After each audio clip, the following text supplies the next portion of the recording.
I've got some breaking news that I need to get to at the White House. Megan Casella is going to have that for us. Megan? Scott, President Trump is in the Oval Office right now talking with reporters and signing some executive orders, and he just gave a major timing update on those reciprocal tariffs. These are the ones the White House has been talking about imposing starting on April 2nd and maybe trickling out weeks and months after that. Just now, according to the reporters in the room, Trump told reporters that he may do reciprocal tariffs as early as today. He went on to say maybe we'll do it Monday or Tuesday, but it is what we're going to do. So a big shift in timing there. Just earlier this morning, I was talking with Kevin Hassett, the National Economic Council director. He was saying April 2nd was the date to watch. We've been hearing this all week. Now we have the president saying it could come as early as today or maybe Monday or Tuesday early next week. So we are going to have to wait to hear exactly what the president said to put some more context around this. But a big shift there, and it just shows you the updates just keep coming. Scott? Yeah, Megan, thanks so much. You keep the headlines coming to us as you get them, please. But we appreciate you on the North Lawn of the White House. Megan Casella for us here.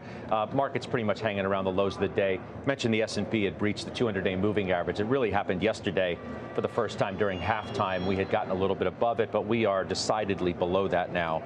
JP Morgan cuts their GDP forecast growth to 1% from 1.5%. We know about the Atlanta Fed GDP now. That tends to be more of an outlier call. It's really more of a sliding scale sort of deal. Robert Kaplan, former Dallas Fed president, was with me yesterday on Closing Bell. He now at Goldman Sachs says growth is going to be lower. He doesn't think we'll be negative for the quarter, but the points are being made that growth is slowing. It's uncertain because of tariffs. Now you may get reciprocal tariffs today, Monday, Tuesday, but that's why it makes it so hard for investors to figure out what's going on and what to do. That's exactly right. There's everywhere you look, there's uncertainty, and nowhere you look is anything trending in a positive direction.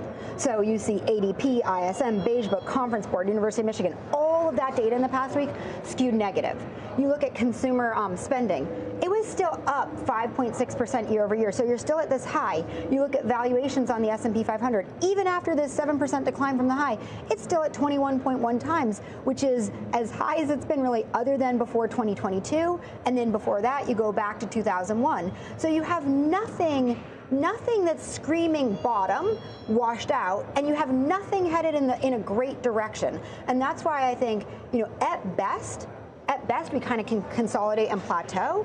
More likely, I think there needs to be more pain ahead. And when we think back to 2018, if we're arguing on that and we put a fundamental overlay on it, I think the market bottomed at about a 16.5 or maybe even lower multiple. It's still at 21 times. There's just nothing out there. Sorry, Bill, but there's nothing out there to me that says a bottom's in. There's nothing out there to me either that would suggest at all that we should have a 10 or 20% upside move from here. Look at sector activity, more of the so-called detox trade. I mean, if you want to call it that, then let's discuss it as such. Discretionary, worst week since April of 22. It's the worst sector year to date, which all of you already know. You also know that Tesla's a big part of it. Amazon's a big part of it. But there's a lot of retail, as you would expect. There's travel, which has been hard hit as well. Is Tesla, which is close to a 50% drawdown from the high, is that close to a bottom? Down 7 straight weeks. That's the longest losing streak ever. Is it near a bottom? You own the stock. You're a big supporter of it. You continue to believe in it. It's down 13% this week alone. Yeah, I think that right now the technicals, it's so far below the 200-day. So, I need to have some technical building to be able to add to the position. Right now, I closed all my calls out, right? Because that's what you do. You sell calls high, and then you close them out. And so you want to see some consolidation. Right now, it feels here in free fall. I absolutely believe, Dan Ives' bullish narrative. I think that people are very short-sighted about the refresh cycle with Juniper and the Model 3. Those are coming. Robotics are coming. But just the sentiment and the pounding on on Elon is overbearing the stock.